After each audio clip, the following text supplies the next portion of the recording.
having a laser, because like Roy can also like leap over that laser super fast, right? Yeah, you'd have to full hop over it, but we're actually gonna get the Incineroar, so never mind. Yeah, never mind that. He hovered the Roy. But yeah, Wolf versus Incineroar. Oh man, Dedrix already going in with a dash attack, but it ends up paying out okay for him. This is a lot more aggressive than I would have expected to see somebody go against an Incineroar cold in tournament, right? Oh yeah, Incineroar is a scary, definitely a scary champion. And if you're like sitting back, he just goes for that Alolan whip and hits you. And if you don't respect him, I don't know, he's just a scary character. Yeah, catches your landings with Alolan whip. He also has that lariat if you're not respecting his space, as well as revenge. Right. So it's a lot of scary stuff, but I mean, I respect the amount of confidence that Dedrix had just to open the game off, just like to show Crimsym is like, hey, I'm not afraid to go in on you, so you need to be afraid of that at all times. Now here's some lasers. But Crimsym's like dealing with the lasers just fine. As soon as the tempo slowed down, it looked like it was the tempo he was expecting to deal with, because he's been maneuvering around like all but one of those lasers really well. Right. Just kind of throwing out that Dark Lariat on the landing. Yeah. It helps protect you, right? Because like it's full body invincible at first, and then slowly the invincibility spreads like only to his arms. Right. Which his arms are intangible during it. Ooh. Yeah, right there, right? He just rolled right in. And, Crimsym rolled right in and just got himself that lariat and used it as a way to protect against the side special from Dedrix. He's just keeping up his ledge pressure, just constantly catching him coming to the ledge.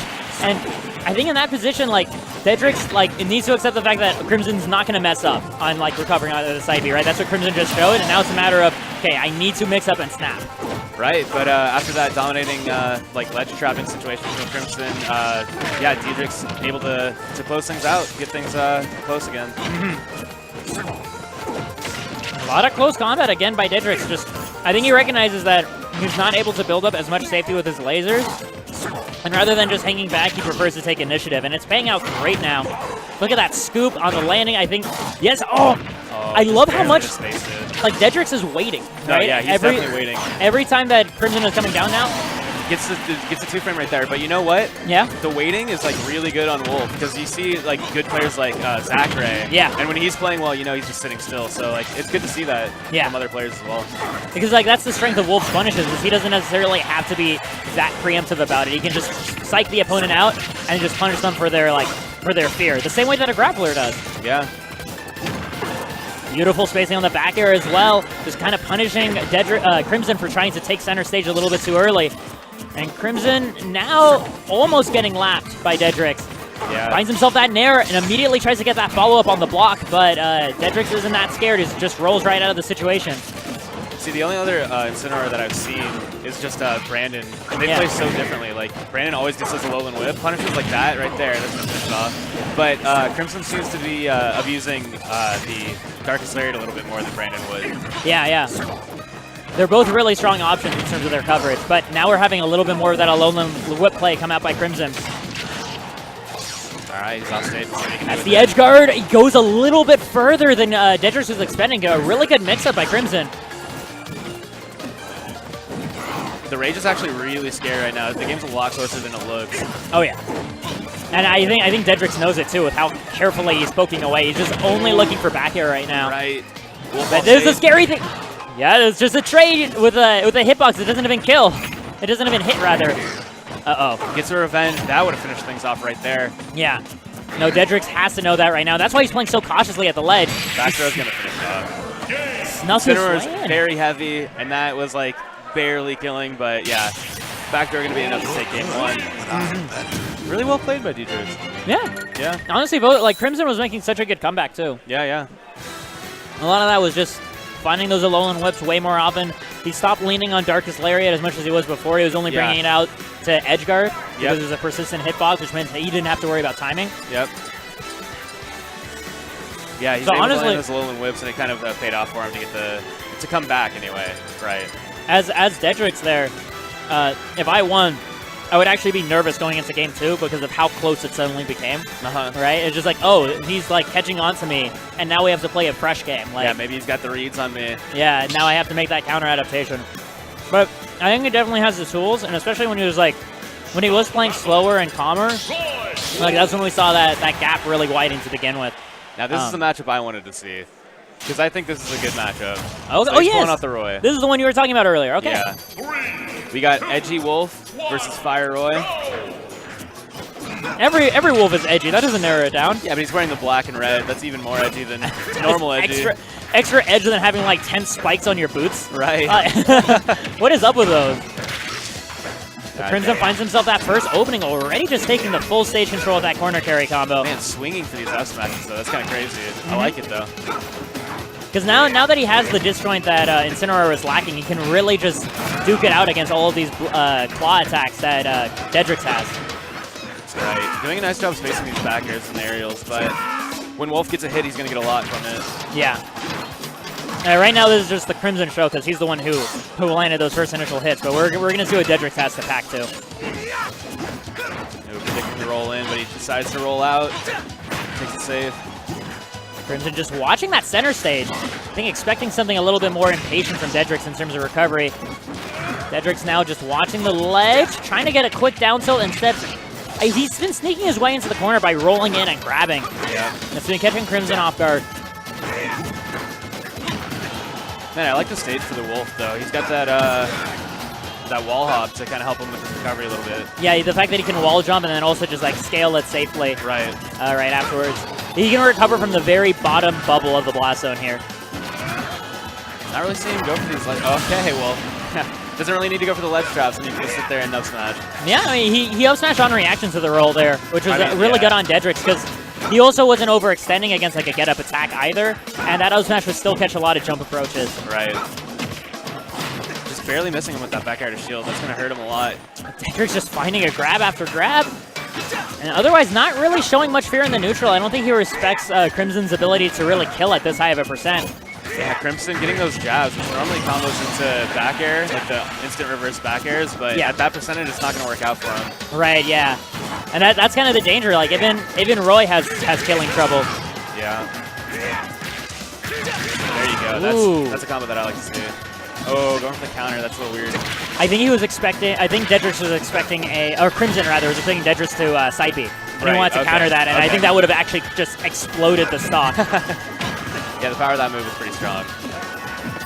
Almost getting the down smash, and instead Crimsym chases down Dedrix and gets himself a sweet spot out forward smash. Yeah, you don't want to get hit by that. No one wants to get hit by that. All right, let's see what he can do with this lead.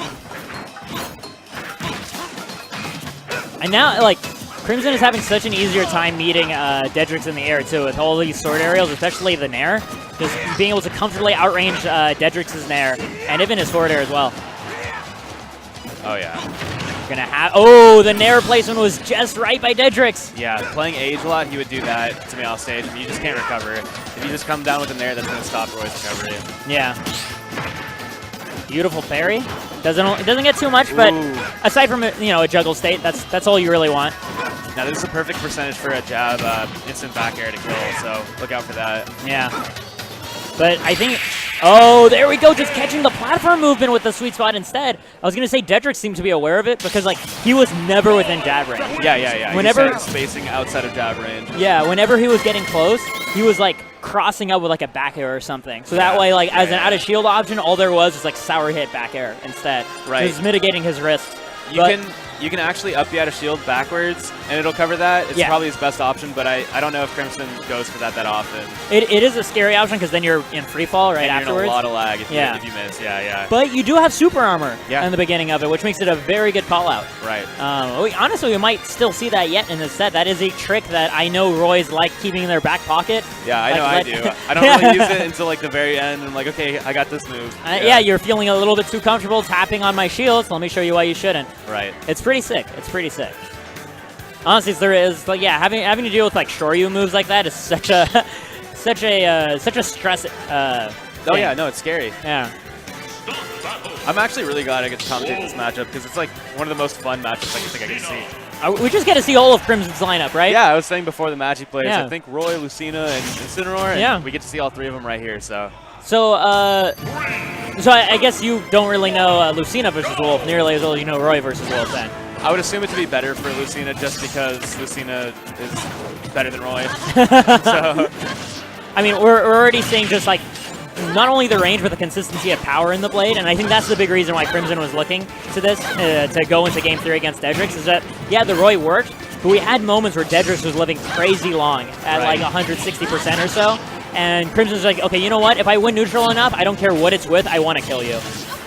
Yeah, but Lucina, I feel like, has a little bit more kill struggles. Oh! Yeah, man, just walking up and down smashing right there. Yeah, catching the lack of a ledge snap. That is great for Dedrix. Basically coming back from a huge stock deficit. And right now, Crimson actually looking antsy with all of these dolphin slashes in just mid-range. Right. All right, punishes a landing right there, but side B not going to be enough to do anything, really. Yeah, this isn't the Roy side B. Right. But we are going to have a solid spike. I mean, here's the thing, like a back air can kill, and air kills, right? You just need that consistency, that control of keeping Wolf at arm's length. You know what's actually, there we go. I was about to say, what's surprising is I haven't seen Dedrix reach for the blaster once, but it looks like now he's trying to get control of the space.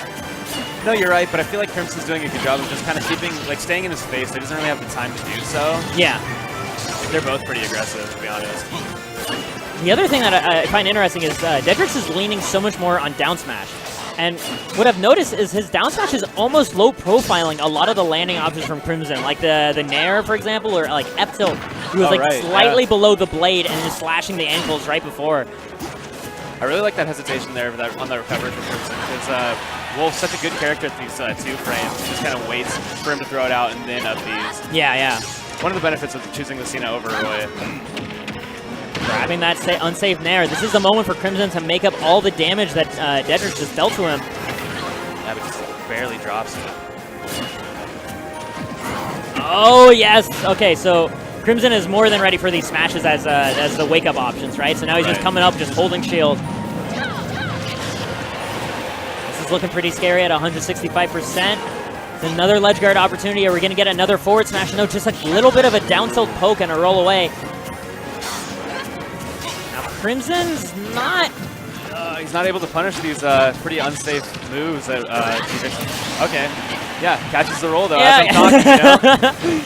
That was a solid read. He goes ahead and cleans that up at 165%. He's not even, this isn't even a lead anymore. No. Just barely surviving. Beautiful DI. Up to the corner blast zone. The question is basically, can Crimson land a single hit before the stock explodes? And that's what he's looking for, is just these tiniest of pecks, the most non-committal actions, so that he has a buffer to go into his next stock with. Getting as much extra credit as he can get, yeah. 43 is pretty, 51 is decent, and now we're getting to the range where it's scary for the Wolf. Yeah. Oh, and catching the back roll. And that's all that Crimson's really needing to do, is just constantly poking at this Wolf with a stick. Just like, I can reach slightly further than you. I'm going to keep bullying you into the corner, off stage, where I can capitalize on your edge, or on your recovery, and just take the whole set for it. Yeah, well played by Crimson at the end. Yeah. I feel like he finally started to get the reads on Dedrix, catching the rolls and things of that nature.